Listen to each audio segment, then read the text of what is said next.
All right, thank y'all for meeting with us. I know we've already talked about so many things. So talk to me first about, I guess, just kind of lay out your roles. I know your role well, but just if we can, just establish.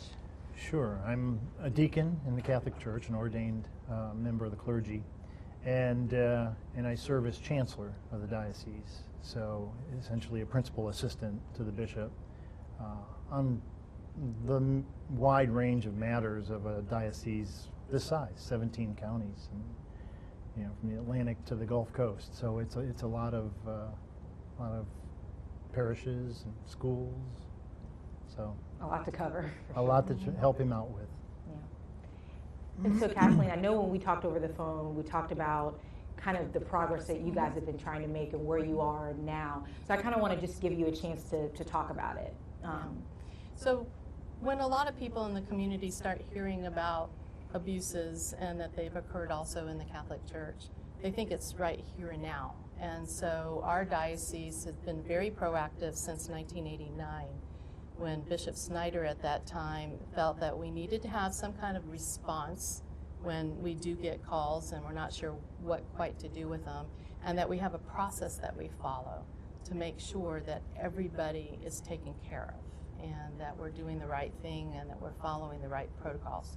So our diocese started in 1989. Then in 2002, when there was another occurrence of abuses across the country, the U.S. bishops in Dallas, they put together a charter, the Charter for the Protection of Children and Young People. And so in 2002, things notched up, and we started doing things even more, looking at things that we hadn't been doing in the past, but really needed to include this in part of our policies locally. And then those policies were added on to in 2011, and again in 2018, and then in 2017, when more information started coming out, they started looking at how does the Catholic Church police itself? How do bishops deal with things, and how does that relate to Rome? So for the purpose of our diocese, we've been doing it for quite a while, and so we feel pretty good about the protocols that we have in place that protects people. I mean, we're here to protect people. Our organization is about people, and we need to ensure the safety of everybody that we serve.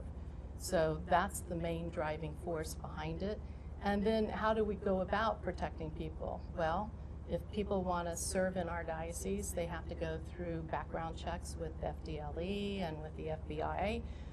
We make them go through Protecting God's Children training so that they are understanding of some of the issues around abuse and what to look for and how can we be more vigilant in terms of how we're protecting our spaces here in the Diocese of St. Augustine. And then included in all that is how do we address victims when they come forward? We now say victim survivors. And how do we make sure that they have the courage to come forward, to make the report, and then how do we walk with them through the process so that they don't feel like they're being victimized again? And so that's very important to us here in the diocese. How do you work with them? So I recall when you were talking, you said in '89 you guys were almost responding to things I'm guessing that were in the news at the time. Yeah. What was the concern then? Was there an influx of calls coming in? There wasn't an influx of calls in our diocese, but we started seeing things around the country, and Bishop Snyder was trying to get ahead of that so that if we got a call in this diocese, we would be ready to respond appropriately. And so like I said, like all of us, when we start something, we improve as the years go on. And so we have definitely improved. But the way that we deal with victim survivors is when an allegation comes in, we, first of all, that allegation goes to law enforcement. We report everything to law enforcement. And then we give a victim advocate. We assign them a victim advocate that then walks through the process. This is what you can expect. This is where they are in the process. You know, just to try to touch base with them so they don't feel like they came in, they made a report, and now go away. That's not what we're about. We're about helping them. They've been harmed. They've been suffering for many years because a lot of these cases come to us many, many years old. And it's very difficult when they finally do get the courage to come and tell their story. So we want to make sure that it's a positive experience. Do we accomplish that in all cases? It depends on the individual. But that is our goal, is to try to do that. And I remember just from when I was entering the market, I was seeing a lot of reporting about you all bringing in a private investigator, and then also the state attorney looking into across, many dioceses, investigating sex abuse in the church. Where does all of that stand as far as you know now? Well, I don't know where we're at with the Attorney General's investigation. It's continuing. They will let us know when they're ready to finally report their findings. But the investigator that we were talking about early on was to bring somebody in that could audit our protocols. Are we doing everything that we can do? Are the protocols strong? Are we addressing the needs of victim survivors? Are we making sure that we don't have people in place that could do more harm? So they were looking at all of that from A to Z. And we ended up with an audit report that is going to be released at the same time that the AG's report comes out. Will people be surprised to hear what you guys found and what this auditor found? I don't think so, because what's happened is a lot of our Catholics, when everything broke up in Pennsylvania, the most recent rush of information that came out, they are reading what's happening in the media, and they're not quite sure what's happening in their diocese. Even though we've communicated that, it just sensitizes them to it even more. And so I think that we've done a pretty good job of sharing that, but can we do more? Absolutely. And that's, the investigation was good from that standpoint, because it makes you kind of take stock in what you're doing. We've been fully cooperating with the investigation, but we're also looking internally, what else could we be doing to enhance this? Were people asked to leave the church or leave working as a priest within the church after the audit? It depends. If an allegation came forward and it's gone to law enforcement, they decide what they're going to do with the case. If they decide that the statute of limitations is run, or for whatever reason they decide that they don't want to pursue the case, we still have an obligation to make sure we don't have people in place that could do harm. So we have a diocesan review board that's made up of professionals in the field. We have a sitting judge, we have a prosecutor that sits at the table that deals with sex crimes. We've got a psychologist that deals with adult victims of abuse. So we've got all of this expertise around the table that helps advise the bishop in terms of this case at this point in time, this is what you think we should do with it. And yes, if we have a credible allegation, which we had, if the priest isn't already deceased, then we will look in terms of what do we do with this individual that has a credible, which means it could have happened. And so we do not shuffle them around, we take them out of ministry. Gotcha. Yeah. I want to circle back around to that towards the end of it, but I want to kind of shift over. Okay. So obviously we're talking about Monsignor Cervinsky. It's how kind of we got here in this room today. And specifically the report that came out about the Altoona Johnstown Diocese. How did it come to be that Monsignor Cervinsky got here? How did all that happen? Well, the Monsignor retired from ministry, active ministry up there in his diocese, and just as any other person, you, me, whatever, he wanted to retire, and he wanted to retire someplace warm. And Florida certainly satisfies that, and so he wanted to come here, and did. And he had the permission of his diocese to come down here and settled. So that's really what brought him here, was just a desire to be someplace comfortable in his retirement. When he decided that he wanted to come here, were you all aware of the report that came out with the Altoona Johnstown Diocese? We were certainly aware of the Pennsylvania reports, the grand jury investigations, and all of that.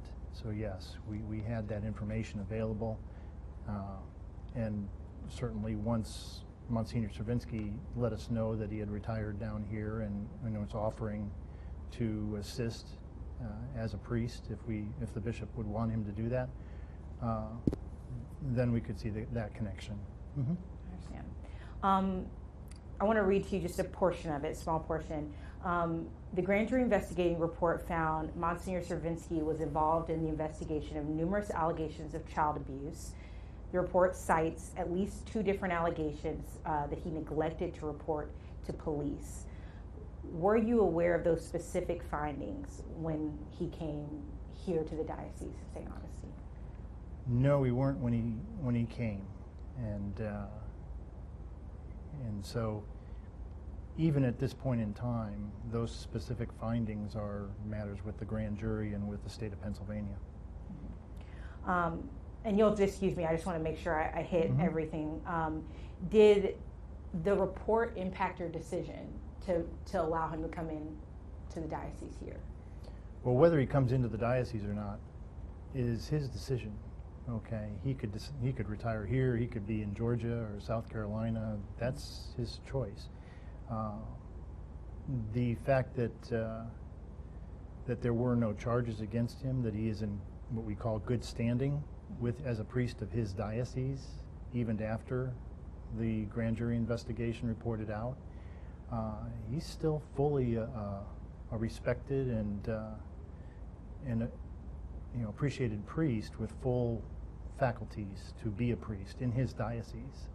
So that's what we wanted to know. That's what we always assure, not just for priests or deacons, but also for religious or even laypersons who are coming to and offering services within a parish environment where there are youth and vulnerable adults. We want to know. We want to be assured that this person is in good standing that way. So he went through the same background checks that we run anybody through, state, national, through the FBI. You made several phone calls to the offices up with the Diocese of Altoona, Johnstown. The fact that the Attorney General there did not implicate him and didn't give him any formal charges. In fact, the grand jury accepted what testimony he did give, and that was the end of it. So we had nothing else to go on. So Monsignor Cervinsky did plead the Fifth during the grand jury investigation. Were you aware that he pled the Fifth at the time when he was saying that he wanted to come here, and did that raise any red flags for you? Actually, in the process, when he first offered his services and applied to perform as a priest, function that way, as Kathleen mentioned, we went back to the diocese to make sure that they provided what we call a letter of good standing. At the same time, because of the Pennsylvania report, and as a matter of due diligence, I kind of started to look through and find the report and see what things were cited and what was involved. I saw that he pled the Fifth. And I met with Monsignor Cervinsky personally to hear his side of the story and gained a better understanding of things. But ultimately, what the decision of the state of Pennsylvania is that in pleading the Fifth, he exercised his constitutional rights. They knew everything they needed if they wanted to pursue anything civilly or criminally, but they chose not to. They accepted his plea, and he has not been charged with any crimes. But to kind of clarify, from what I read in the report, it seems as if, well, I'll read to you exactly what it said. It said, the grand jury report states that they, and this was a quote, find the acts of predator priests and enabling bishops to be criminals, end quote, but said they could not prosecute because of the short statute of limitations. So I'm not sure that they didn't want to prosecute him, but it seems like there were some limitations there. I know that you guys go through background screening and you do FDLE, but are you also taking into account documented findings that could not be prosecuted because of the statute of limitations? That would be a matter for his diocese where he is a priest. He's functioning here, but he is a priest of the Diocese of Altoona, Johnstown. And so that is a decision that his bishop is required to make as to whether he would be removed from ministry or be permitted to remain in ministry. whether there was any credible evidence in that regard. And as we have been informed, his bishop has decided that he can remain in ministry. Anything more on that particular aspect is really not within our competency to investigate separately. That's between that diocese and the state of Pennsylvania. How does that work? So he was a priest with the Diocese of Altoona Johnstown. Still is. Still is. But he functions here as a priest. Sure. Within the church in Flagler County. How does that work? Anybody who comes down here, we do this every day. We have priests that will come, say Mass, perform weddings, other kinds of sacramental functions. Some are temporary, some retire here. And we have a number of priests, just like every diocese, that retire here. So if they come and retire, they could just stay retired and have nothing to do with the church, or they could say, I'm a priest, I can say Mass, I can hear confessions, I'm offering my services to the bishop if he would like to grant me the ability to do that. And then we look at the status of that priest in conjunction with Safe Environment, in conjunction with legal authorities, where he's coming from, and here in this state, if he's going to function here, and then make a determination as to whether to allow him to do that. But it's also important to note that he has limited faculties. He doesn't have an assignment. Let's say that he was assigned to a parish to be the parochial vicar or a diocesan ministry. He has, excuse me, he has faculties where he can say Mass, administer the sacraments, and that's it. So that's the limit of the restrictions of his service. He can do Mass, Is that right? and Yeah. okay. Yeah. I want to go back on a few things that we talked about. You said that when he was considering coming here and helping in the church out of Flagler County, that you spoke with the Diocese of Altoona and the bishop there. What was that conversation like? What was he able to offer? Really, the extent of the speaking, it dealt with his status as a priest and whether he was in good standing with regard to their safe environment programs, and whether there was anything that came out of the investigations up there that we should know about. And at that point in time, what they conveyed to us was nothing. And actually, for what we could find in our own separate look at the findings of the grand jury, we couldn't find anything that would cause us to be concerned. In fact, the state of Pennsylvania even said in a separate form that was available that they have no charges against him, and that he's cleared to perform these kinds of ministries and functions in the state of Pennsylvania. In the report, again, there were these two specific, they said he was involved with numerous child abuse allegations, but two specific instances in which an accusation or allegation of sex abuse was brought to him and he didn't report it to the police. Does that give you pause for him interacting with other parishioners if he were to come across or learn of any kind of sexual abuse, that he would report that information? It should, and since we have a position of zero tolerance, in his capacity as a priest, even functioning in a temporary way, he'd be a mandatory reporter. And so he's required to report, just as we all are. And so that's what we would expect of him. But my question to you essentially is, in those allegations, were those allegations against him, or were they allegations against someone else? And the presumption or the assumption is that he somehow had knowledge of it. Because of his position. Right. In his position, he was Vicar General. And as Vicar General, he's the principal assistant to the bishop. He can be knowledgeable of things and not be the one who decides or acts on that information. And we're going back quite some time. how long ago are we talking? Because he's here now, retired. He's been a priest for his whole life, and he was a vicar general for quite some time. So, you know, again, I think I'd have to point you at the Diocese of Altoona-Johnstown as far as how they were functioning at the time. You know, Kathleen has told you how we did under Bishop Snyder, and in the since the mid-'80s have put in place programs to involve ourselves in these things. But I can't speak for what Altoona-Johnstown did, you know, or didn't do. And with his position down there, which is just to fill in at the parish, he would not be in charge of reporting unless he witnessed it and knew about it. Then he would have to report. But the pastor there is usually the one that would take the lead.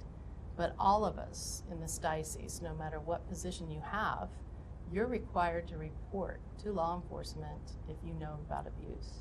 Actually, if you look at law enforcement rules, if somebody were to come to us and say, we know of this having gone on, the requirement's on them to go to law enforcement, and we actually try to encourage them to report it. The person with firsthand knowledge, or at least close to it, is really the one required to report. We would certainly let law enforcement know, but we really have to encourage the victim or someone who is knowledgeable of the event to talk to law enforcement. That's who they want to talk to, law enforcement.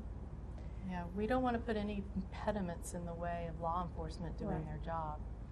So my question though is, given that the grand jury report has stated that he failed to report sexual abuse, and you guys do have this policy that you expect people to report, my question is, do you have confidence that he would do that, given what the grand jury has said has happened, this investigative grand jury? Based on my knowledge of him, I have confidence in him. What makes you say that? What do you know of him that makes you feel confident that he would do the right thing and report? Just in the way he is served and what I could gain in my discussions with him, the pastors that have served with him, the parishioners largely who have been there with him in the parish where he's involved. He's a very appreciated priest, and so lacking any kind of charges against him or anything that we can make an informed decision about. The only thing that's fair to say is that that he's a man of his word, and he'd react that way. We've had these discussions, and you would really have to speak to him in the diocese for anything more as to why he would have made the decisions he made at the time. And again, we know he pled the Fifth, but you said you did get a chance to talk to him and kind of hear his side. What did you walk away? And I don't want you to implicate him or anything like that in any conversation you had with him, but I am asking, what did you walk away feeling from that conversation that you had with him? He was advised by counsel, based on the circumstances at the time, to plead the Fifth Amendment. That's really all I know about it. And as to how he arrived at his decision to accept the advice of counsel, you'd have to talk to him. I want to make sure I hit everything, but thank you again for being open with me and answering these questions. I know it's not an easy conversation to have. Have you informed parishioners that he works with of this report and what's in it, in seeing that it involves him and implicates him in the report? The pastor and the staff are fully aware about his background, and I have a reasonable sense that the parishioners know where he's from, but I don't know that firsthand, and so I guess from the standpoint of how we would actually pass along the information of any priest or member of the clergy functioning in a parish, once they're cleared to function and they're invited in, then, you know, there's not a whole lot more needs to be said, you know, unless we had some concerns. And I would add that, you know, this is true of anyone, layperson, anyone that works for the diocese. You know, if there's questions out there by the community, by parishioners, that they know something that we don't know, that's when we really, really want to encourage them to go to law enforcement and report it. That's the only way we're going to find out. We're doing our due diligence in terms of looking into their backgrounds and giving the tools that we have been given through law enforcement and other agencies. But if people know firsthand knowledge out there, and it's not just hearsay and it's not just rumor, report it. Mm-hmm. Mm-hmm. Report it. Are there more priests or priests in residence that are part of the Diocese of St. Augustine that have documented allegations against them that you all are aware of, that maybe have passed the statute of limitations, they haven't been charged? Are there other people within the church? We have nobody, whether it's the bishops, seminarians, priests, deacons, lay staff, that are working for this diocese that have credible allegations. So we have nobody out there that's serving that has a credible allegation against them. So Monsignor Stravinsky is really the only person that's been listed in like a grand jury investigating report or anything like that? Yes. So seeing as this is the, as you guys say, the one person that kind of fits under that category, how much thought and kind of pause did you guys give to bringing him into that church when y'all were making this decision? A lot more thought than probably would go into a lot of priests or religious or anyone else. I mean, normally that exchange of letters of good standing is sufficient, but knowing the circumstances of his coming and where he was coming from, we just kind of anticipated that these kinds of things really deserved a little bit more discussion, and that's why we you know, discussed this with the diocese up there, just to be certain of who this was before the bishop decided to grant him the authorities to function. So I'm guessing kind of from, well, I won't guess, but it seems from the way you describe the process of talking to the Diocese of Altoona, the bishop there, to him coming here and that kind of transfer of papers and which happens all the time. That there's a lot of, it seems that there's a lot of weight and credibility given to what that bishop says from the diocese they're coming from. Is that? That's absolutely correct. The bishop is, in the Catholic Church, each diocese is its own territorial area, and each bishop is separately the senior person responsible for the function, the governance, the operations of that diocese. And so in that diocese, the bishop is responsible for his priests, for the faithful there, and in this diocese, Bishop Estevez is responsible. So that meant a lot to you when he told you that he had confidence in Monsignor Stravinsky being here. It did, and absolutely. And also, the bishop that you cleared this with was not the bishop that was investigated. This is a whole new bishop that has been assigned to Altoona, Johnstown. So he walks in with no baggage, nothing hanging over him, no allegiances to other priests or bishops and so forth. And he was able to make a clear assessment as far as Monsignor is concerned. And is Monsignor Stravinsky, I know you guys have a retirement facility, is he staying there? No. He's got his own home. His own home, okay.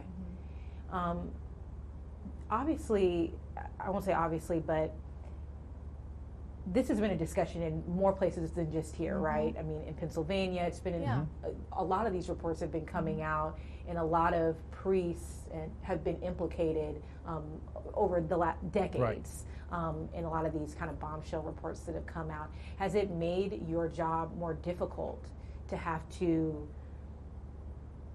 kind of look for and vet priests who may be coming from a church or a diocese that's had a lot come out of that relating to sex abuse? Has it been difficult to navigate that?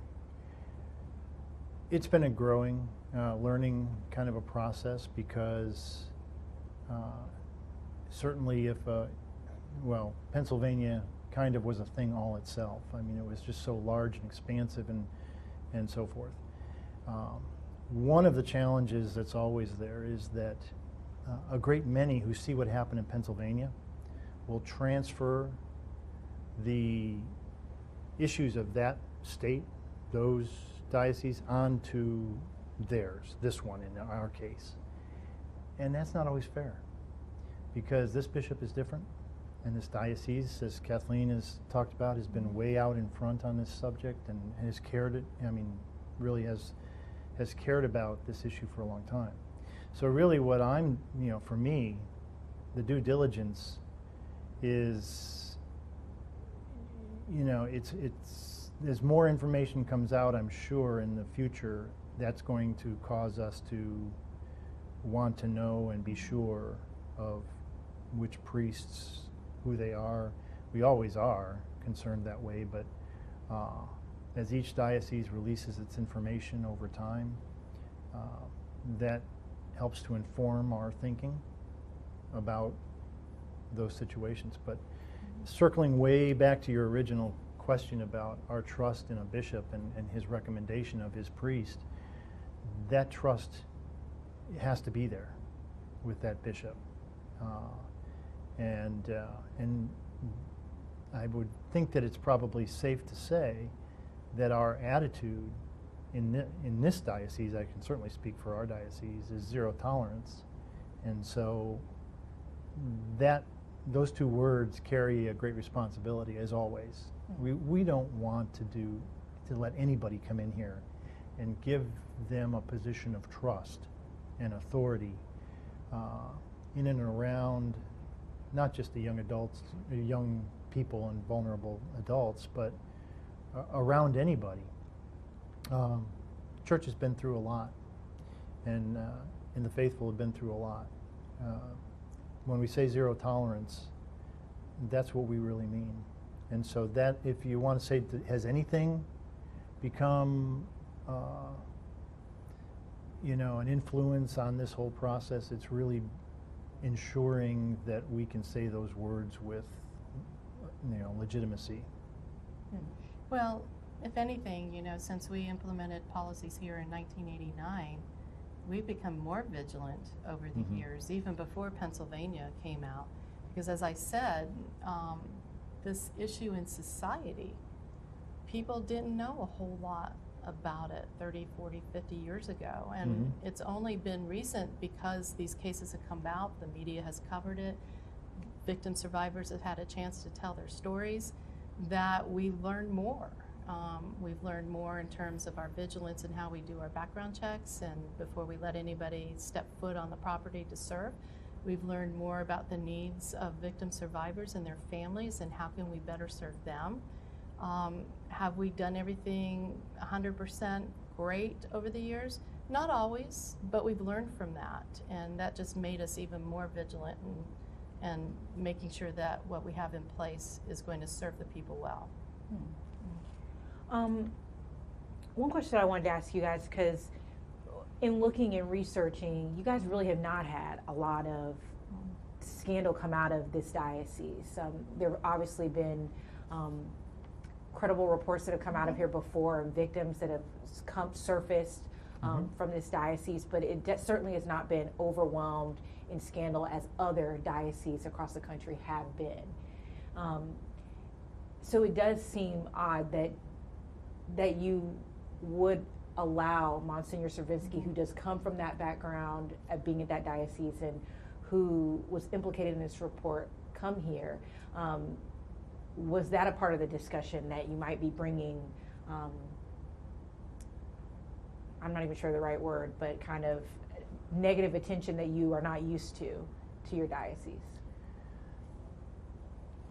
Being implicated in a report, I don't know if I embrace that choice of words, but certainly being part of the grand jury investigation, that comes with the business. He's a vicar general.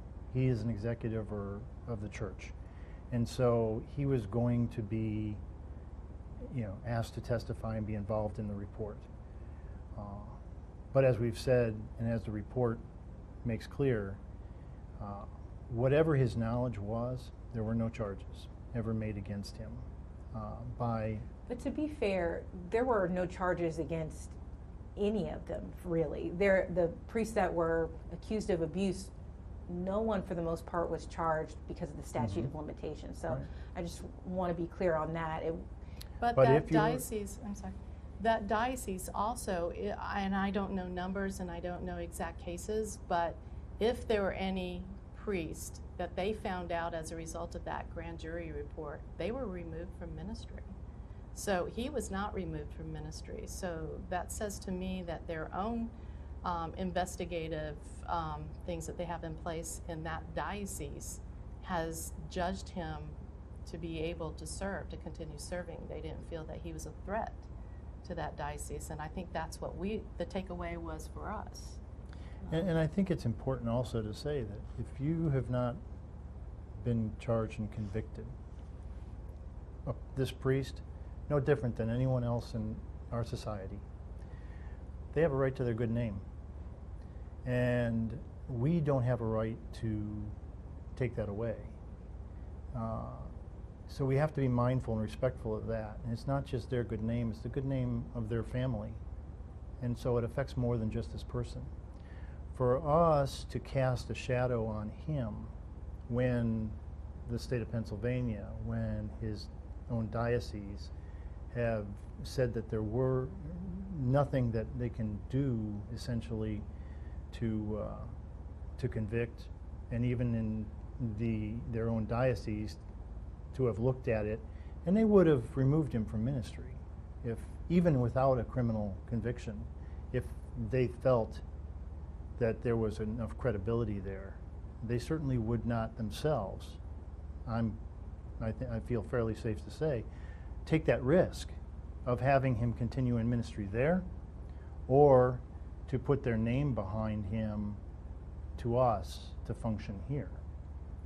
And so he's, as far as we have to accept, Kelly, is that he's a man deserving of his good name. And there's no evidence for us to deny him that, just as anybody else who has not been convicted of anything. And so performing in the way that he is here is a generosity on his part to offer his services. We could have said no, but we had no reason to say no. That would have been based on anything except an opinion. The facts wouldn't drive us to a no on this, or we would have denied that. But the bishop's very comfortable with the support and of his bishop, where he continues to be incarnated as a priest. I guess my question next is, and again, I really do want to thank y'all for being open and honest. I know this is not an easy conversation to have. No, it's fine. But my question is then, because we're talking about your good name, right? Your right to your good name if you haven't been convicted of a crime in court of law. But obviously, the statute of limitations is a challenge in this instance and in many of these instances. Yes. That charges and allegations are oftentimes from years, if not decades back, with victims who have finally come to a place where they can say something. And in many states, the statute of limitations would prevent charges. So what is your precedent that you're setting when we're talking about people who have not been convicted of a crime? Well, let me just be very clear. The statute of limitations does not, by any means, prevent the Diocese of St. Augustine That's the point. from being very clear, honest, objective about a person's suitability for ministry. So regardless, I mean, we send allegations to law enforcement, and sometimes they do nothing with it. But we have that responsibility to make sure that we have completely looked at the full issue, the people involved. And if we feel that there is credibility that this did occur, they are not deemed suitable for ministry, and they do not serve in this diocese. There's no statute of limitations on our canon law responsibilities of the diocese to act. And our responsibilities to the people and to the people that they may have harmed. Yeah. And piggybacking off of what you said, where you said there are times when, because of the statute of limitations or whatever reason, you've presented an allegation to the police and they've done nothing. How do you take it from there within your diocese? What do you do to make sure that you're properly investigating, I mean, honestly, yourself at times? Yes. We, when an allegation comes in, it immediately goes to law enforcement. And we step back until we hear whatever the finding is going to be from law enforcement and what they plan to do with that allegation. If they say, we're not going to pursue this, we're not going to investigate it further, we take over through our Diocesan Review Board, which I explained to you earlier, is made up of professionals in the field of law and psychology and the whole nine works. And so they're dealing with that in their field of profession. And there are times that we have hired an investigator to be able to go in and see, how can we fact check this? The police aren't going to do it. We don't have the skills of their investigative units. So we need to do the best thing that we can to make sure we don't have anybody serving in ministry that shouldn't be there. And so we use that. We use the tools of our canon laws and looking all of that. So there is an investigation. I hate to use that word because I don't want people to get confused that we're out trying to do what the police should be doing. But we do have to look into matters. We can't just let it sit. And we have the responsibility to help those victim survivors seek justice and make sure that this person is not going to harm anybody else. That is what most of the people tell us that come forward. They're not looking to do a financial gain. Some have, but they're mostly there to ensure that what happened to them doesn't happen to anybody else. And we assure them of that. And for those folks where the police weren't able to do much for them, but y'all have followed through and done the investigation, does that victim have access to those records and the process that you went through to investigate it? Yeah, we don't give them the records, but we go through, remember I mentioned a victim's advocate that walks through the process with them. This is where it is now, it's in law enforcement. Next, if law enforcement decides not to do anything with it, they'll know, because at least law enforcement does make a phone call to the people making the allegation. They have to do at least that much. But that victim's advocate helps them understand what evidence the review board did find so that they could make a recommendation to the bishop in terms of what they want to do. And we also ask the victims, do they want to meet with the bishop or anybody in the diocese so that they can seek peace. A lot of times it's just praying with the bishop. A lot of times they want the bishop to hear the harm that has come to them and that they're fighting back to health. And that is provided. That's the least we can do. Obviously this is a hard discussion to have, a hard one for victims to listen to, and I'm sure when it comes to faith, this isn't the conversation you want to center around at all when you're talking about your church or you know, the faith that you believe. What do you want, if your congregants are eventually watching this, or excuse me, your parishioners, what do you want them to walk away understanding from this conversation? That we are a community of faith, and that it's our faith that's going to help us get through this. We're not, you know, when you hear people talking about the church is the people. It's not the people that sit up in these offices, the hierarchy.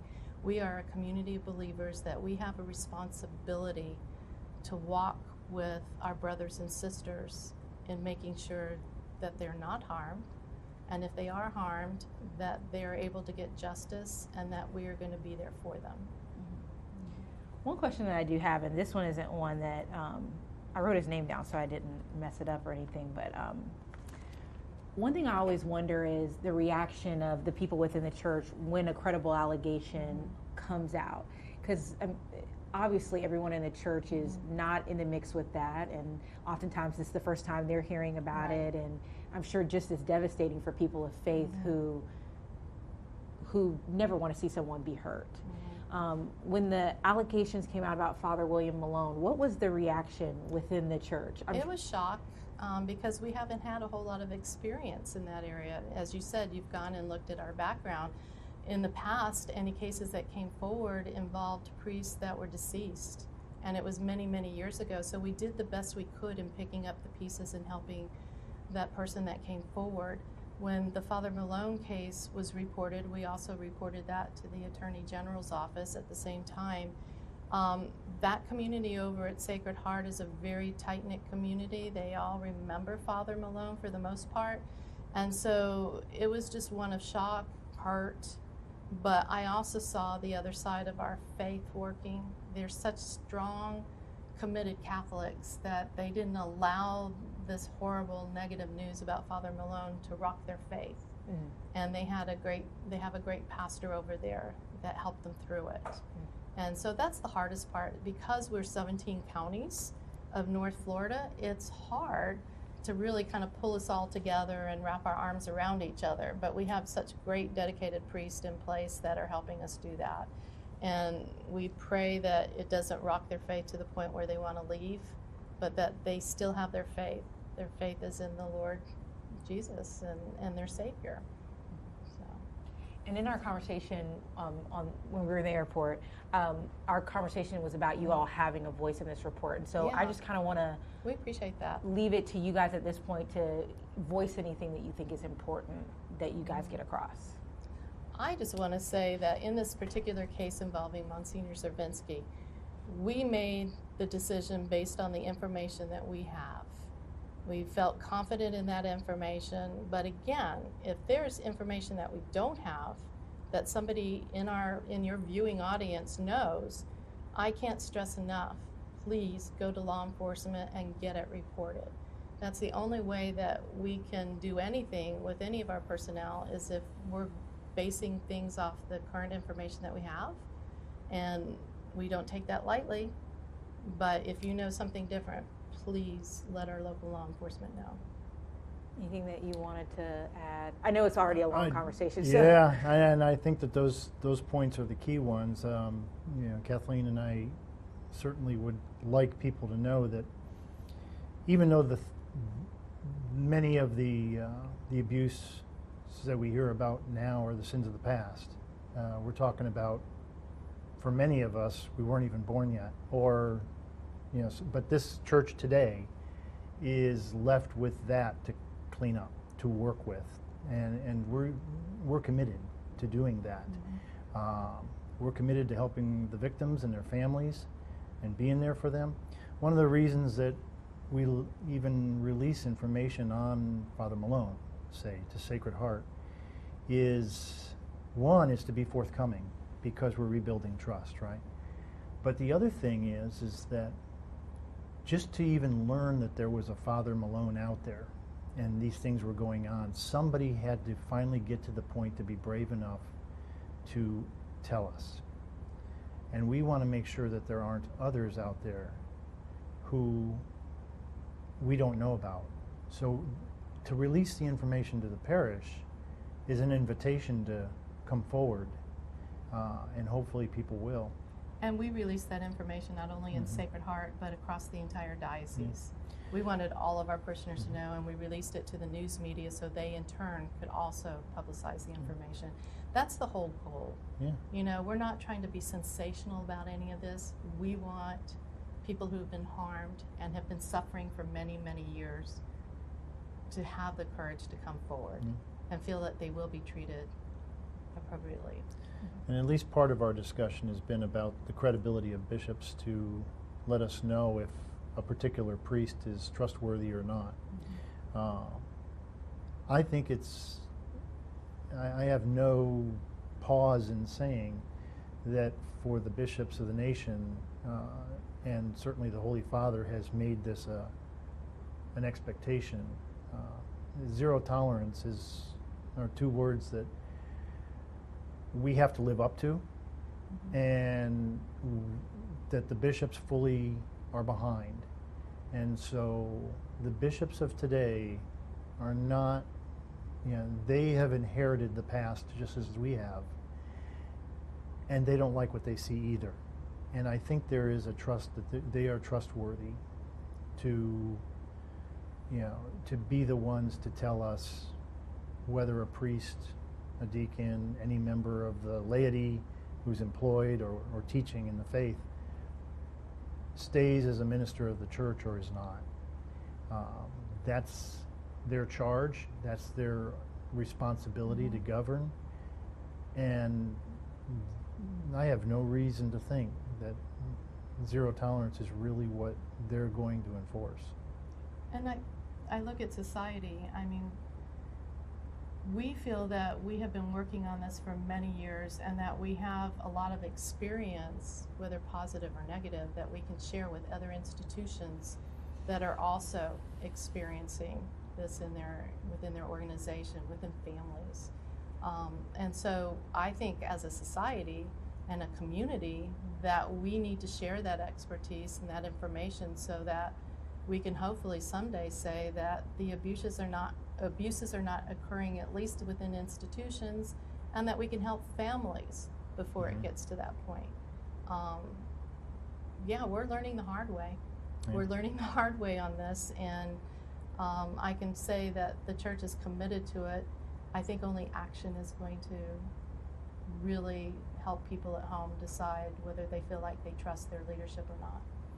In time. And it's great to have a chance to speak with journalists and others who can engage with us and help us critically think about ways that we can do it better. Because even today, Kelly, I can't promise you that we're not going to uncover a priest or somebody trying to do something evil in the future. I can promise you we'll take action on that. But our society has its challenges, and we inherit those challenges and have to deal with them, and will, for our faithful and in our area of responsibility where we're capable. But only time is going to restore the confidence that we once enjoyed, and we're going to work to regain that confidence and be worthy of that. I have no doubt in my mind there's a better future. I mean, well, I just so appreciate you guys sitting down with me, making the time, letting us set up. So unless there's anything else, we will end it here. Okay. Does that sound okay? All right. Okay.